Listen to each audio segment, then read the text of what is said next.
Hello, this is CityScape, a regular vodcast featuring people, places, and ideas that impact Livonia. I'm Dan West with the Livonia Chamber of Commerce. Today we will meet the family that started a Livonia business centered on a deep passion for tea, and their products are featured at Biggby coffee shops across the Midwest with plans to reach more customers nationwide.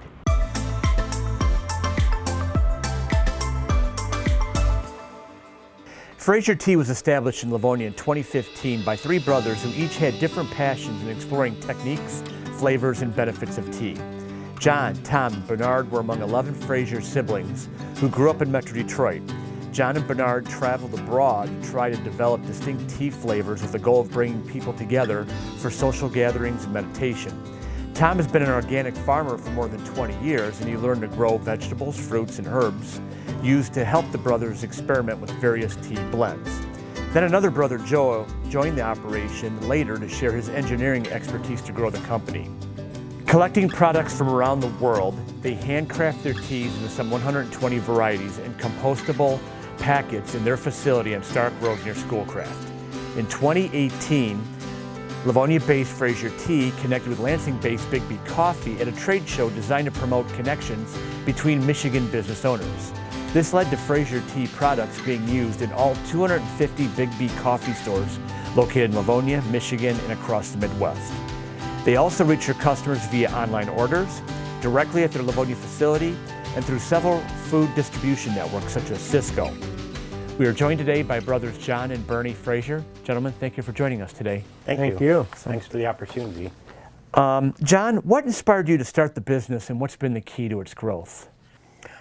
Years ago, we were traveling up north as a family and stopped in to get some beverages to drink as we got thirsty.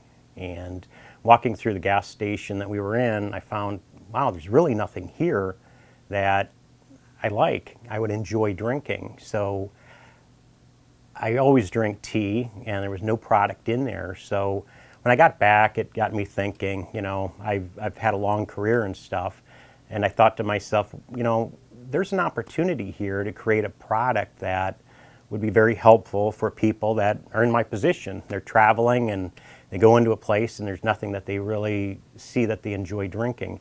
So we came back and I thought about how could I convert a bottle of water to something healthy.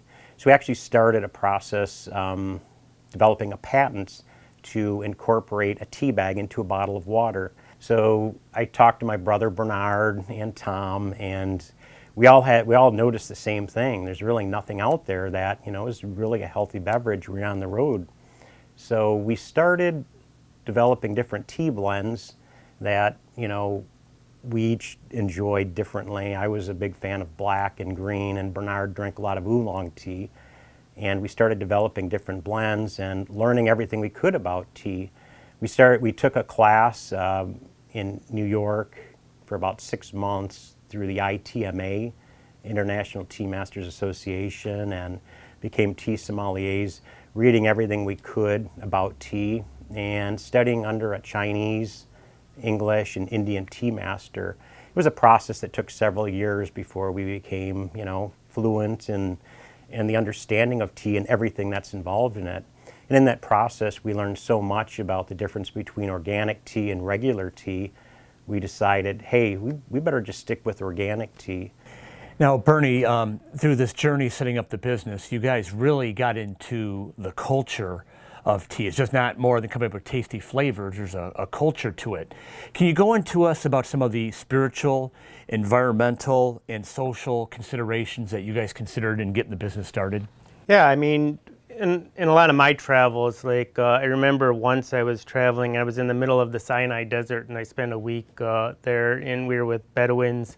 And one of the keys is when they get together and they come together, they always drink tea. They smoke the hookah too, but they drink tea, and it's a social thing, and as they sit around, it's not something that they just, quickly drink, and that, they sit down, there's a conversation, there's, that community aspect of it. And you see that in all the different cultures.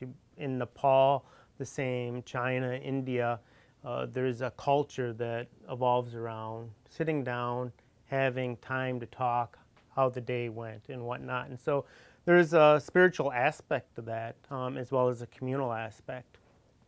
And part of, as John was mentioning, our understanding when I especially came to this understanding that tea's never washed. I mean, when you think about, when I go home and I make my salad, I'm washing everything. I wash my fruits and vegetables, because you realize there's herbicides or pesticides that can have those residual effects on that. And the same thing applies with tea. They never wash it in the processing. And so when we came to that understanding, it was like, wow, we have to really work on something that's healthy for people and not, unhealthy. And so a lot of our tea blends were developed, like the watermelon oolong, the fruity bubblegum, and that they're developed to try and get kids away from sugary drinks, to something that's healthy and that's good for them as well. And so that was part of the environmental concerns that we had, going only organic, using organic flavoring as well. I was just recently in South Africa investigating or checking out rooibos farm.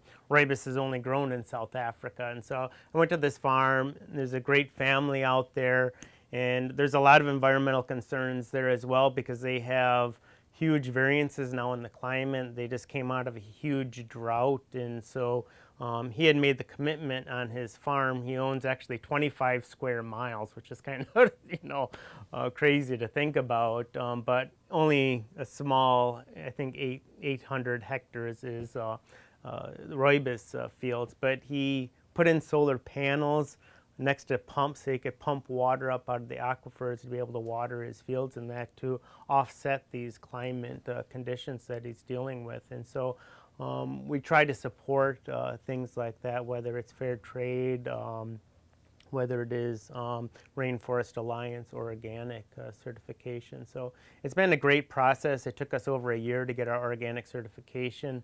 And as we went through that process, we learned a lot, what's required, the importance of it, and the health benefits that come from that as well. Bernie, what are some of the most in-demand teas that you have, and why are they so popular?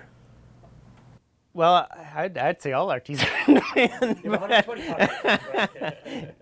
But I would say a lot of our flavorful ones, our hot spicy cinnamon tends to be our most popular, just because I think a lot of people, it gives you that really great punch of flavor. And we're actually developing a caffeine-free version of that out of the rooibos from this farm I was actually just talking about. So we're going to use the rooibos and make this very flavorful tea that we're developing as well right now. And so that's our most popular now. And I think the reason why these are popular is people want a drink that is not only healthy but is flavorful. Tea's the number 2 drink beverage in the world. Outside of water, people drink tea, and there's a lot of different tastes out there. We get calls and stuff from people, and they may not like this one, but they like this one, and part of that is Everyone's individual taste buds. Everyone has their own different tastes. Absolutely. John, tell us about how you and Bob Fish, the owner of Biggby Coffee, got connected.